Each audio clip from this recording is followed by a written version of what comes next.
Graça e paz, irmãos. Nós estamos reunidos mais uma vez nesta quinta-feira, culto de oração. Ainda não podemos nos reunir todos juntos, mas nós podemos cultuar ao Senhor de uma forma, cada um na sua casa, cada um no seu ambiente, reúna os seus. Tire um tempo para que você possa estar falando com o Senhor, falando do Senhor, aprendendo do Senhor.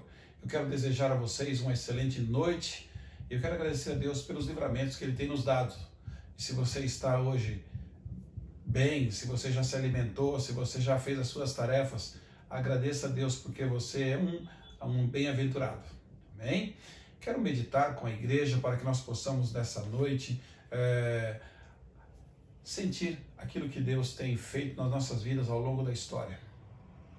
Abra sua Bíblia lá em Lucas, capítulo 23. Nós trabalhamos esses dias da Semana da Páscoa e ainda eu gostaria de pensar um pouco sobre aquele momento onde Jesus estava na cruz. Lucas capítulo 23, a partir do versículo 39, a palavra do Senhor diz assim, que um dos malfeitores crucificados blasfemava contra ele, dizendo, não és tu o Cristo? Salva-te a ti mesmo e a nós também. Versículo 40, respondeu-lhe também o outro, repreendeu-o dizendo, nem ao menos temes a Deus, estando sob igual sentença? Nós, na verdade, com justiça, porque recebemos o castigo que os nossos atos merecem, mas este nenhum mal fez. Versículo 42 diz, acrescentou Jesus, olhou para Jesus e disse, lembra-te de mim quando entrares ou quando vieres no teu reino. Jesus respondeu para ele, em verdade te digo que hoje estarás comigo no paraíso. Feche teus olhos e tenha o seguinte sentimento. Peça a Deus, fala comigo, Senhor. Eu preciso que Deus fale comigo. Você precisa que Deus fale com você. Vamos pedir direção do Senhor? Deus querido, obrigado, Senhor, porque nós temos salvação em Cristo Jesus. E a cada vez que nós olhamos, que nós folheamos as páginas da Bíblia, Senhor, nós sentimos o Teu Espírito falando conosco, Senhor, nos orientando, nos remetendo às Tuas vontades, ó Deus, as mensagens diárias, Senhor, e a importância que nós temos que dar ao fato de termos sido salvos por Jesus Cristo naquela cruz. Fala conosco, Deus, dê-nos a direção, no nome de Jesus. Amém, Senhor. Amém. Meus queridos, a gente fala muito sobre salvação. E nós estamos aqui no momento exato onde Jesus estava na cruz do Calvário, exatamente para salvar a mim e a você. Mas salvação é o ato pelo qual Deus livra as pessoas de situações de perigo, ok? Da opressão, do sofrimento e por aí afora. Tanto é que o profeta Isaías diz que essa paz que nós temos, o castigo foi levado, Jesus levou o castigo sobre ele. Então o castigo que nos traz a paz estava sobre ele, e sobre as suas pisaduras, nós somos sarados.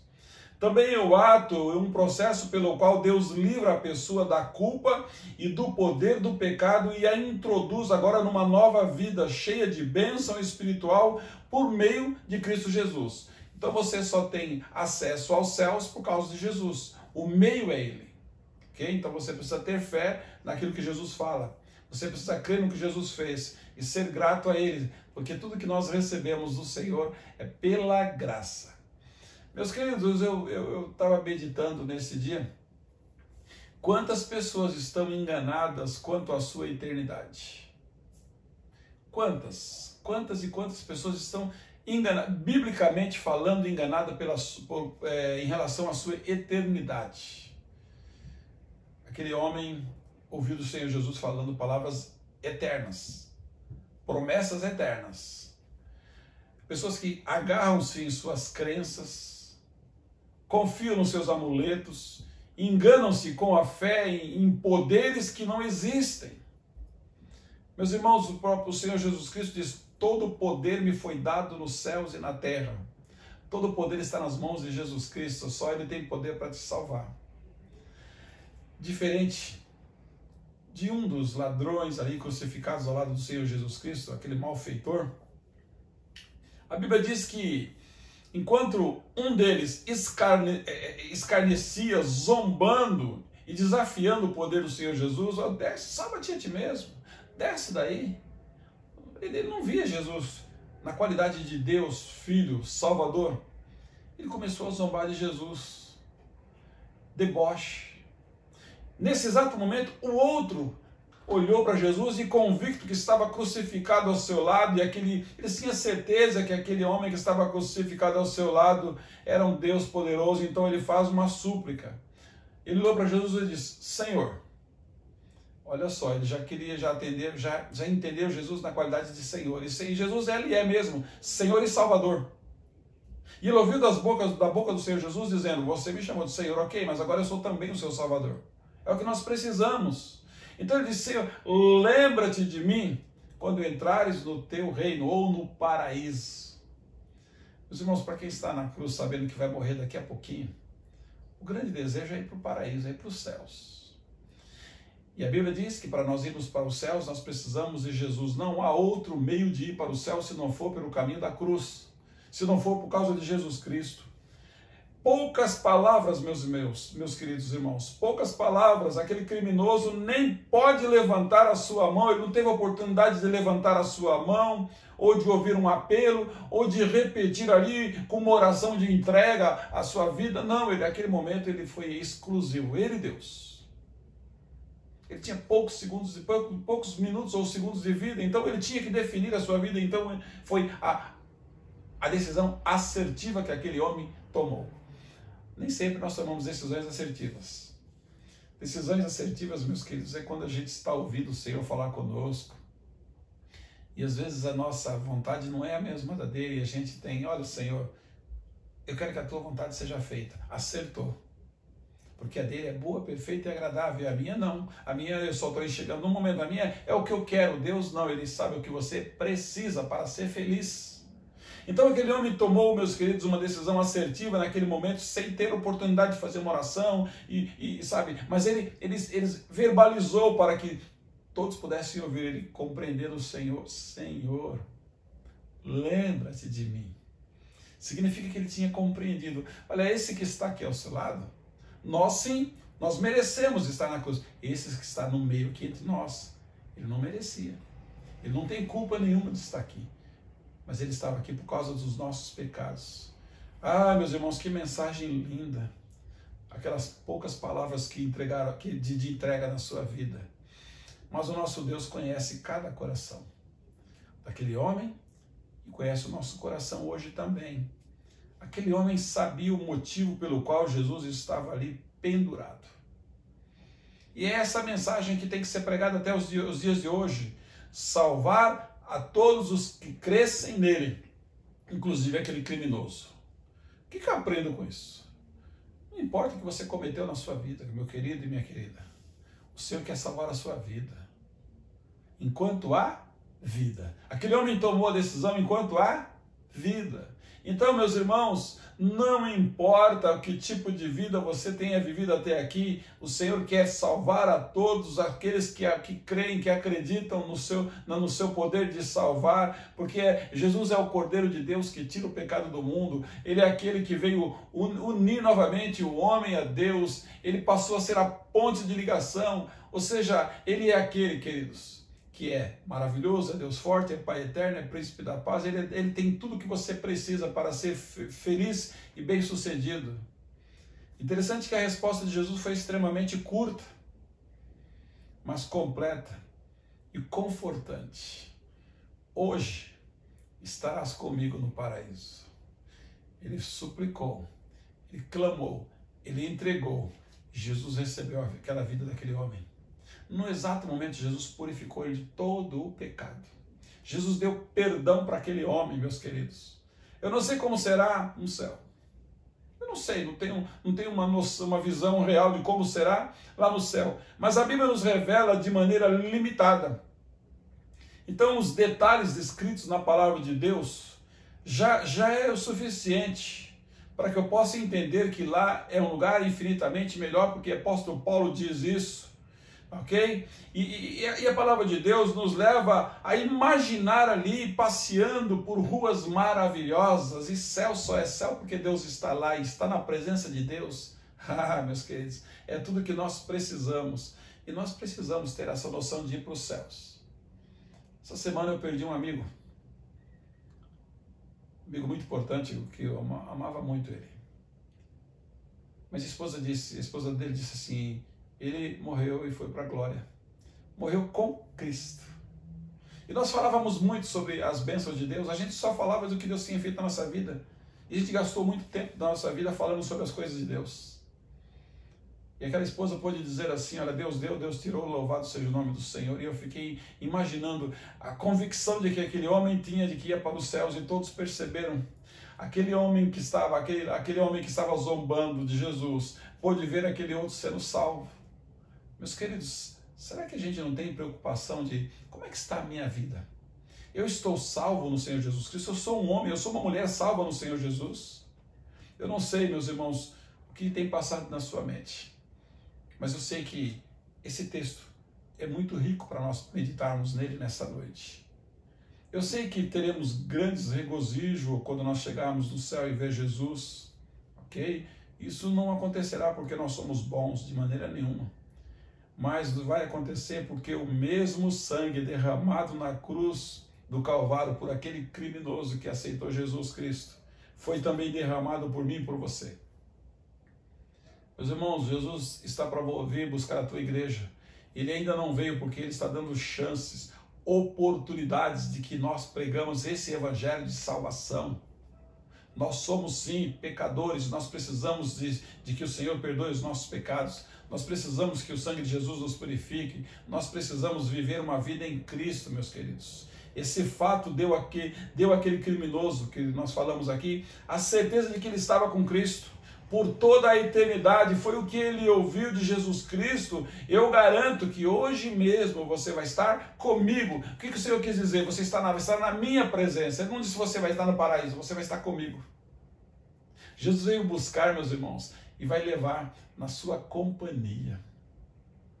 Por isso que eu acho lindo quando o Senhor disse, aquele texto que disse, onde tiver 2 ou 3 reunidos em meu nome, estarei no meio de vocês. Jesus, ele quer viver na nossa companhia, ele quer ser a companhia ideal para você, e ele é. Jesus é a nossa garantia de que um dia nós iremos morar nos céus. A garantia que eu e você temos que vamos morar nos céus, meus irmãos, é Jesus Cristo. É ele que dá a garantia, até mesmo porque ele ressuscitou dos mortos. A salvação deve ser desenvolvida pelo crente, conforme Filipenses capítulo 2, versículo 12. Desenvolva essa salvação. Como? Vivendo uma vida de homem e de mulher salvo na presença do mundo, para que todos possam ver que você não teme a morte. Paulo disse, é lucro. É lucro.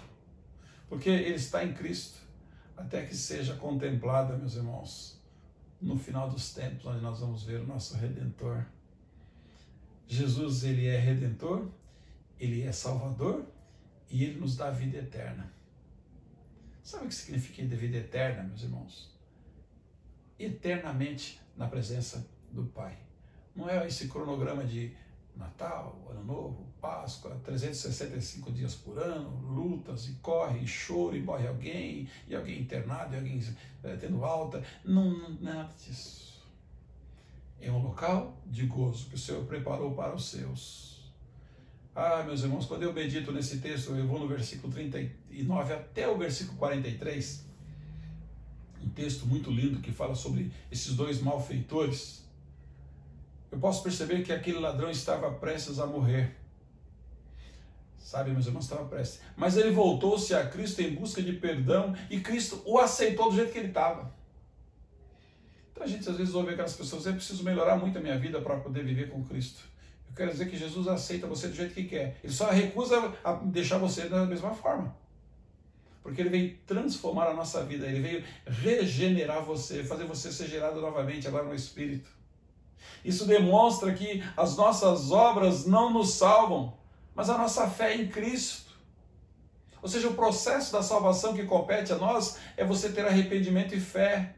Fé em Cristo Jesus. Nunca é tarde demais para nos voltarmos a Deus. Aquele homem, um segundinho, um segundo de vida. Nunca é tarde demais. Sabe, meus queridos, mesmo em meio à sua aflição, Jesus teve misericórdia daquele homem que decidiu crer nele. Ele tomou a decisão de acreditar. Eu fico pensando que aqueles últimos momentos dele, ele ficou refletindo. O que eu fui? O que eu fiz? O que eu andei fazendo da minha vida? E ali ele tinha certeza que ele ia partir. Eu quero crer, meus irmãos, que naquele exato momento, aquele homem tomou a maior decisão da sua vida. Crer. Crer no Senhor Jesus Cristo e será salvo tu e a tua casa. Nossa vida será muito mais útil. Nossa vida será muito mais feliz se nos voltarmos rapidamente para Deus. É por isso que eu fico triste quando eu pergunto, e o irmão fulano desviou, pastor? Meus irmãos, volta para Cristo, meu irmão, volta para Cristo, meu irmão, o mais rápido possível. Olha o mundo como que está, uma pandemia que está cada vez mais assustadora. Mas nós estamos confiantes no Senhor, nós estamos aqui por causa dEle, porque Ele está vivo, eu posso acreditar no amanhã. Mas volta para o Senhor, não perca tempo. A gente não sabe quantos dias de vida tem. E eu vou dizer uma coisa importante, não aceita Cristo para aceitar Jesus e morrer, não, aceita Cristo para viver com Ele. João 10:10, o Senhor disse, o ladrão veio para roubar, matar e destruir. E rouba mesmo, e mata, e rouba, destrói, meus irmãos. O ladrão que ele está se referindo é o inimigo das nossas almas. Mas Jesus disse, mas eu vim para que você tenha vida e vida em abundância. Tenha uma vida de regozijo na face da terra. Uma vida abençoada. Uma vida onde você não vai ter tudo o que você quer, mas você vai ter tudo o que você precisa, o que você necessita. Porque Jesus te ama, Jesus quer você, Jesus insiste. Sabe, meus queridos, tem que ser rápido. Aquele homem não tinha tempo, tinha que ser rápido aquela decisão. Mesmo aquele que se arrepende no último momento da sua vida, estará com o Senhor no paraíso. Volta e meia eu já fiz alguns apelos em hospital, em UTI. Né? E é triste. A pessoa partiu, mas ele não teve uma vida com Cristo. Mas no mesmo momento dá uma alegria, porque você sabe que tomou a decisão. Mas para que tomar na última hora? E se não der tempo? E se for tarde demais? Quando você chega no versículo 42 em diante, que fala ali, o Senhor tratando ali, falando dos seus valores do reino, nós podemos entender que aquele criminoso estava prestes a morrer. Ele teve mais fé do que os demais seguidores de Jesus. Os seus discípulos que seguiram Jesus naquele exato momento, tinham menos fé do que ele, porque eles fugiram. Embora continuasse a amar o Mestre, os seus discípulos, meus irmãos, naquele momento a esperança deles em relação ao reino estava abalada e a maioria deles se escondeu. Aquele homem publicamente, num ato de vergonha, de vexame, e vendo Jesus Cristo, o Rei dos Reis, o Senhor dos Senhores, morrendo na cruz por causa dele, ele entendeu, ele publicamente teve a coragem. Meus queridos, você precisa ter essa coragem. Como um dos seguidores de Jesus disse, com uma grande tristeza ali, nos dias depois da morte de Jesus, lá no versículo 24, capítulo 24, versículo 21, diz assim, e nós esperávamos que fosse ele que redimisse Israel, morreu. Mas Jesus não havia dito que ele ia morrer, por causa dos nossos pecados, e ressuscitaria ao terceiro dia. Queridos, Jesus disse que vai voltar, porque ele ressuscitou e ressuscitou. Ele está atuando hoje. E se ele disse que vai voltar, é porque ele vai voltar. Meus irmãos, era isso que o povo precisava entender, isso que eu quero que você entenda nessa noite. Em contraste com aquele criminoso, aquele criminoso, aquele homem olhou para Jesus que estava ao seu lado e disse, Senhor, o Senhor está indo para o paraíso, o Senhor está indo para o teu reino, eu quero ir junto. Não esqueça de mim, não. E Jesus não esquece. Jesus não esquece a sua súplica. Jesus não esquece, meus queridos, quando você se decide ao seu lado. A julgar pelas aparências, o reino estava ali naquele momento, para aqueles seguidores de Jesus, muito abalado. Mas para aquele homem, não. Eu fiquei pensando que os seguidores de Jesus, os seus discípulos, que Jesus caminhou com eles durante um período ali, passou a ser apenas observador naquele momento. E é ruim ser apenas um observador. Se envolva nas coisas de Deus. Se envolva dizendo, olha, eu tenho Jesus e eu quero oferecer Jesus. Aqueles homens passaram, os seus discípulos passaram a ser observador naquele momento crucial de Jesus. Mas quando você vai no versículo 35, de Lucas 23, diz que o povo ficou observando e as autoridades estavam ridicularizando Jesus. Momento muito triste. Sabe, meus irmãos, tirar o nosso pecado foi triste, foi dolorido, foi difícil. Jesus foi ridicularizado pelas autoridades e observado pelos seus. A crucificação de Jesus dividiu a humanidade em dois grupos bem definidos. O daqueles que creem na validade da sua morte pelos nossos pecados, porque tem valor. Tanto é que Jesus morreu uma única vez, é vicário pelos nossos pecados. Ele não vai morrer mais pelos nossos pecados. Agora ele vai vir, meus queridos, na qualidade de justo juiz. E tinha aqueles outros, tinha dois grupos, aqueles que acreditavam no poder de Jesus Cristo, ou seja, acreditavam que a morte dele era pelos nossos pecados, e daqueles grupos que negavam o mérito do sacrifício de Cristo, negava o mérito de que Jesus estava morrendo na cruz por nós. Ele não precisava ir. Aliás, se não fosse os nossos pecados, ele não precisava nem ter vindo aqui. Essa divisão já existiu antes entre dois malfeitores executados, conforme eu acabei de falar para vocês aqui, um à sua direita, outro à sua esquerda. Meus irmãos, tudo que Jesus quer é ouvir a gente dizer assim: Senhor, eu compreendo o plano de salvação. Você conhece o plano de salvação? Leia João 3, 16, 17, 18, 19, 20, 21. Está lá o plano de salvação.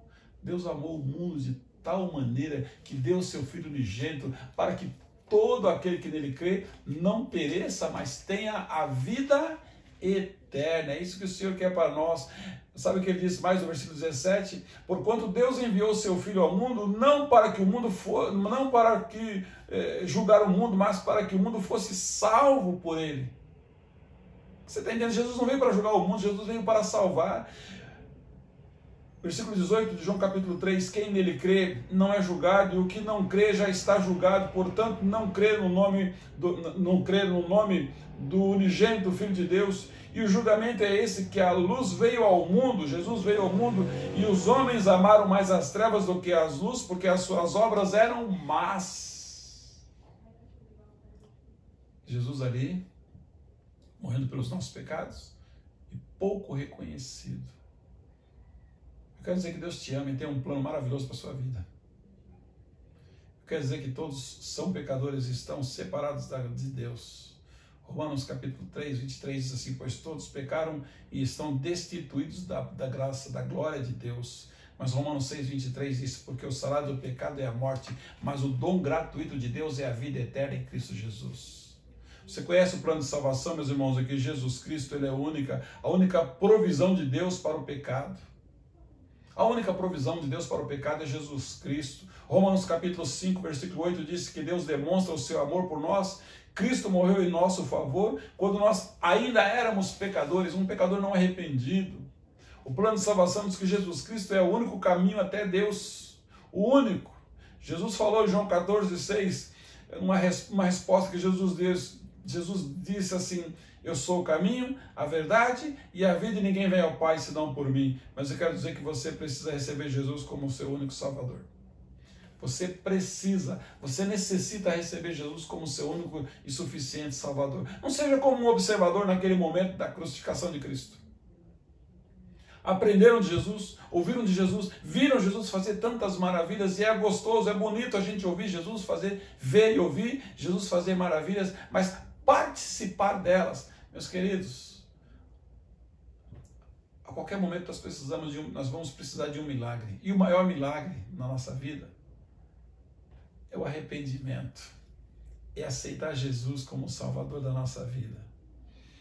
O cenário daquela crucificação inclui diversas outras personagens. Aquelas mulheres que estavam ali, que lamentavam a sua morte. Os soldados que estavam sorteando as suas vestes. Estavam os escribas, os fariseus, as autoridades que ridicularizavam, conforme eu falei, né? Não reconhecendo ele como Messias. Estavam os discípulos ali que, amedrontados, permaneceram distantes com medo dos soldados romanos e até mesmo dos próprios judeus. Com medo de tudo. Faziam parte do povo, ou seja, da grande massa humana, e homens e mulheres que observavam a execução de Cristo de longe. Meu irmão, minha irmã, meu amigo que está me ouvindo nessa noite, eu não tenho a menor dúvida que a volta de Cristo está próxima. Prepara para encontrar com o teu Deus. Prepara para encontrar com o teu Deus. Dá uma olhada na sua família. Você, marido, olha para a sua esposa, para os seus filhos. Você, mãe, olha para o seu marido, para os seus filhos, genros, noras.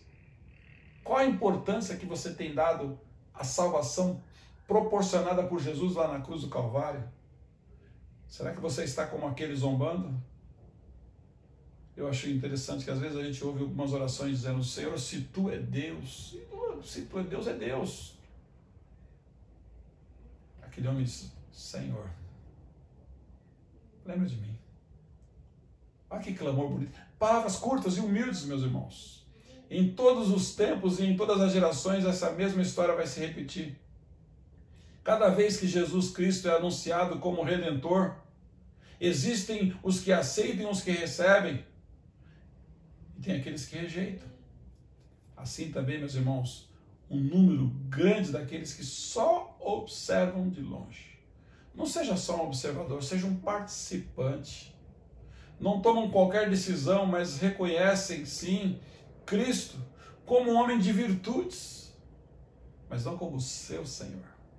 E Ele quer ser o seu Senhor. Ele quer ser o seu Salvador, porque só Ele pode fazer isso, meus irmãos. Muitos conhecem os seus ensinos, os seus testemunhos, né, do poder do Evangelho, da transformação de vidas, mas se negam a caminhar entre os verdadeiros cristãos.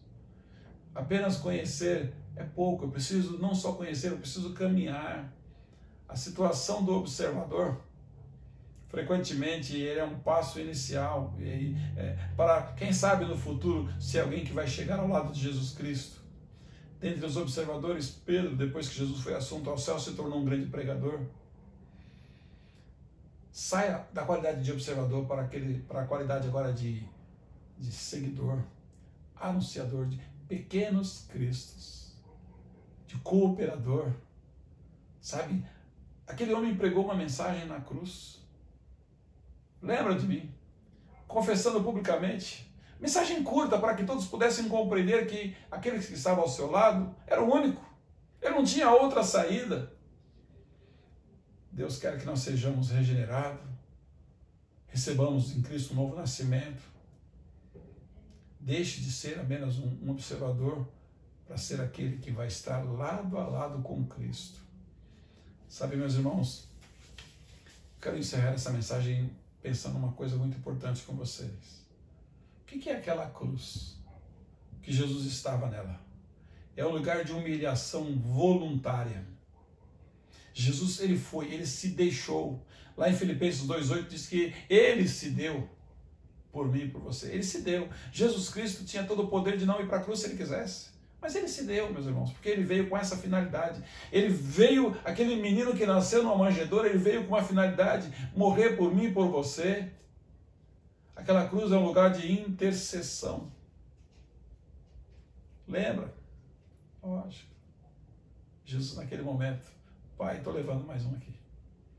Meus irmãos, era um local de vexame e de desonra.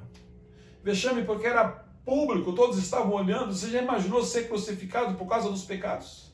Acabar de ter tomado vinagre, furado ao seu lado com uma lança, sorte nas suas vestes, por causa de mim e de você. Aquela cruz, meus irmãos, era um local de aparente derrota. Morreu nosso Senhor. Sabe por que ele morreu, meus irmãos? Para que nós pudéssemos mortificar os nossos pecados juntamente com ele.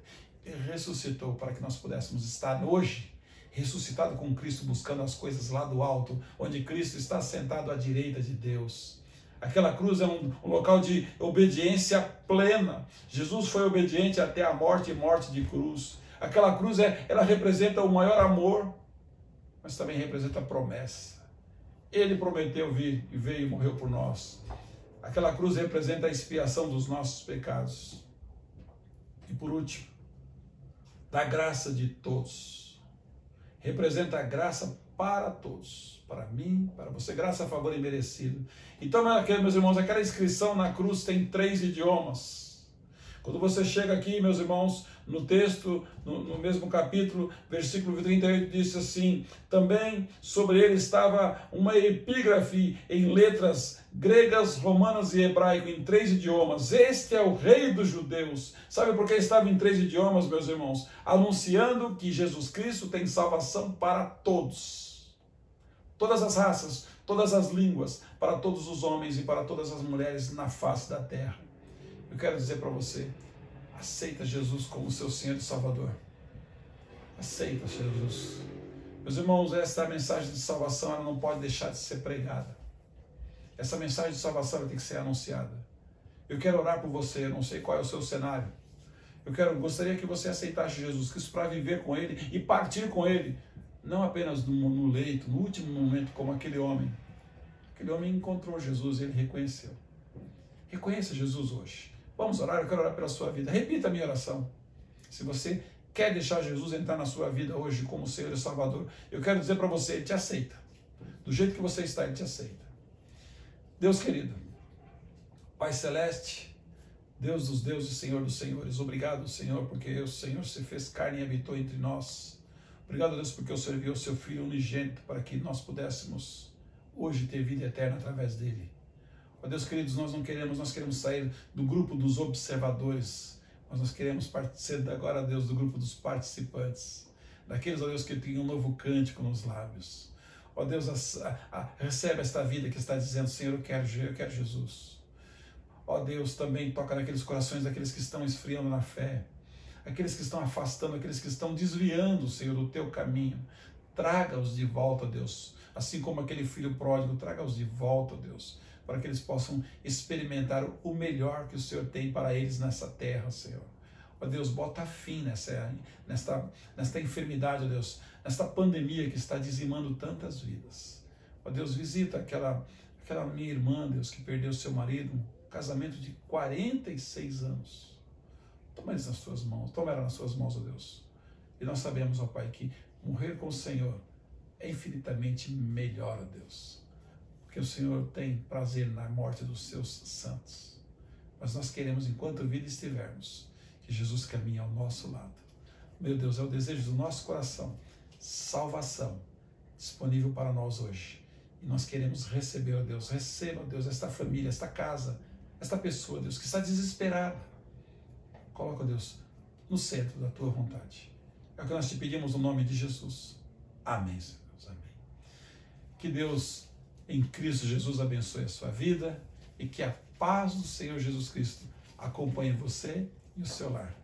Amém.